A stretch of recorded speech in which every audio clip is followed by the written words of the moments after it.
हर आँख में चाहत की अनमोल निशानी है। हर आँख में चाहत की अनमोल निशानी है। रुक जाए तो आंसू है, बह जाए तो पानी है। हर आँख में चाहत की अनमोल निशानी है। रुक जाए तो आंसू है, बह जाए तो पानी है। तहरीक बगावत को रोकोगे भला कैसे? तहरीक बगावत को रोकोगे भला कैसे? कमज़ोर सलाखें हैं, दीवार पुरानी है। कमज़ोर सलाखें हैं, दीवार पुरानी है। हमारी नज़रों के सामने एक दिलसोज मंजर आ गया। हमारी नज़रों के सामने एक दिलसोज मंजर आ गया। जब किसी मायूस के हाथ में पत्थर आ गया। हमारी नज़रों के सामने एक दिलसोज मंजर आ गया। जब किसी मायूस के हाथ में पत्थर आ गया। या इलाही कौन सी ख़ताएँ हो गई है हमसे? या इलाही कौन सी ख़ताएँ हो गई हमसे? जो हुक्मरानी के लिए एक सितमगर आ गया। जो हुक्मरानी के लिए सितमगर आ गया।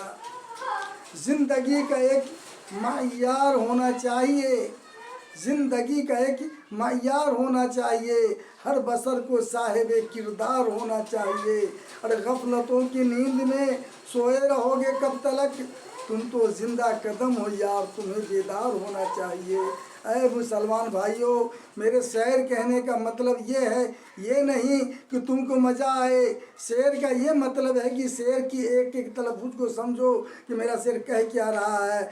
आज हम जितना मोदी से डरते हैं, अमित शाह से डरते हैं, जितना ये जालिम सरकार से डरते हैं, कहीं उससे जाके ज़्यादा एक अल्लाह से अगर डरने वाले बन जाओगे तो तुम्हें कामयाबी मिल जाएगी। लेकिन अल्लाह से डरना ख़त्म कर दिए हो। आज गैरुल्लाह से डर रहे हो। इसलिए अल्लाह रब्बुल आलमीन तुमसे ये इम्तिहान लो रहा है। इसलिए कह रहे हैं कि ज़िंदगी का एक मइयार होना चाहिए। हर बसर को साहिब किरदार होना चाहिए। गफलतों की नींद में सोए रहोगे कब तलक? तुम तो ज़िंदा कदम हो, तुम्हें बेदार होना चाहिए। तुम्हें बेदार होना चाहिए।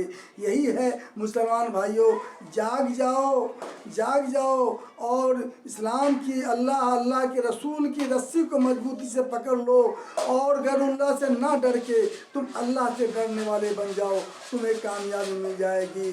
कहते हैं वक़ाला रब्बुकुम उदऊनी अस्तजिब लकुम इन्नल्लज़ीना इस्तकबरूना अन इबादती सयदखुलूना जहन्नम दाखिरीन।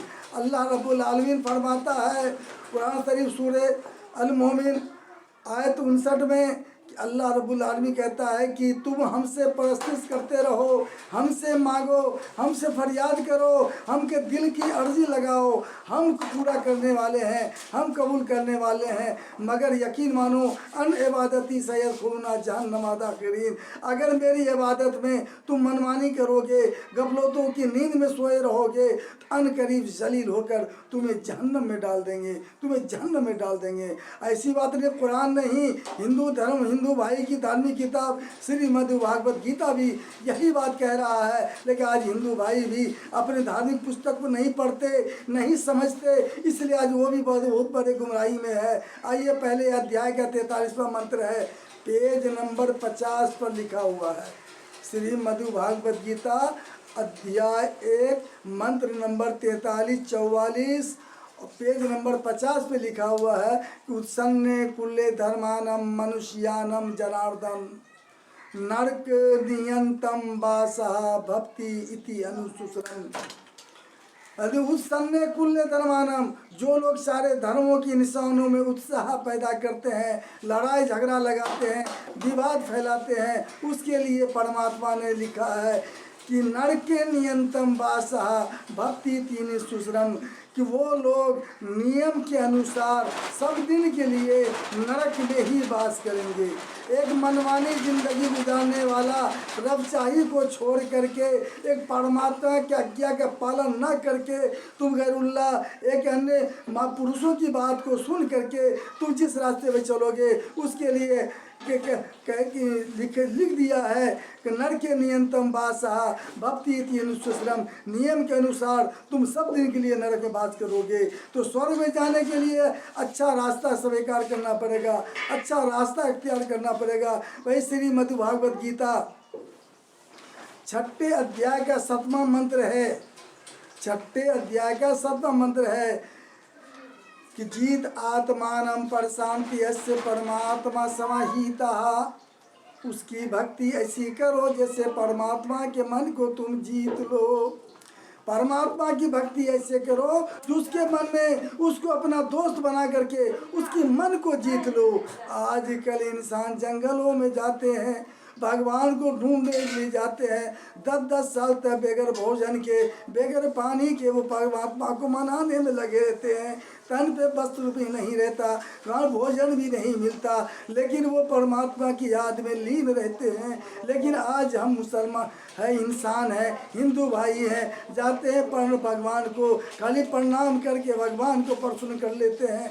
जब भगवान कहता है जीत आत्मानं परशांति यस्य परमात्मा समाहिता, शीतो उष्ण सुख दुखेषु तथा मान अपमानः। अगर तू भगवान को की भक्ति से उसको लीन कर लिए, उसकी भक्ति में उसको अपना बना लिए, शीतो उष्ण दुख सुख दुखेषु तथा मान अपमान, आपके लिए सर्दी गर्मी तथा मान अपमान सब एक समान हो जाएगा। यो इंदम परम गोयम मधु भक्ति साविधाति याति भक्ति ममई परान कीर्तुआ माँ वैश्यत संसार। जो लोग भक्तों को परम रस देते हैं, अच्छा वातावरण करते हैं, मधुरता वाली बातें बोलते हैं, भक्तों का मान सम्मान देते हैं, तो उसके लिए कहते हैं यो इंदम परम गोयम मधु भक्ति साविधाति यासी भक्ति मई प्राण संसार। मैंने उस भक्तों को अंत में अपने पास में बुलाता हूँ, उसको मैं स्वर्ग में देता हूँ। ब्रह्मणि यदा ये कर्मणि संगा त्यक्त्वा कुरुतिया। अपने ब्रह्मा को तुम साक्षी गवाह मानते हुए अच्छा कर्म करने वाले अगर बन जाओगे, लिप्यते नासा पापेन पदम पत्रम व्यवसा। पाप से तुम ऐसे मुक्त हो जाओगे जैसे कमल का फूल पानी से मुक्त होकर ऊपर हो जाता है। ऐ हिंदू भाइयों, हम नहीं, तुम्हारा ये धार्मिक किताब श्रीमद् भागवत गीता कह रहा है, उसी के मंत्र को पढ़ के आपको समझा रहा हूँ। अगर मेरी बात आपके समझ में आ जाएगी, जरूर इस मंत्र का पालन करेंगे और गैरुल्लाह को छोड़कर, नेताओं की बात को ना मानकर, उस महर्षि की बात को मानकर उसके बताए हुए रास्ते में चलोगे, तुम्हें स्वर्ग की प्राप्ति होगी। अगर नहीं चलोगे तो तुम्हें नरक की प्राप्ति होगी। कौन कहता है कि हम में तुम में जुदाई होगी? ये आग तो किसी दुश्मन ने ही लगाई होगी।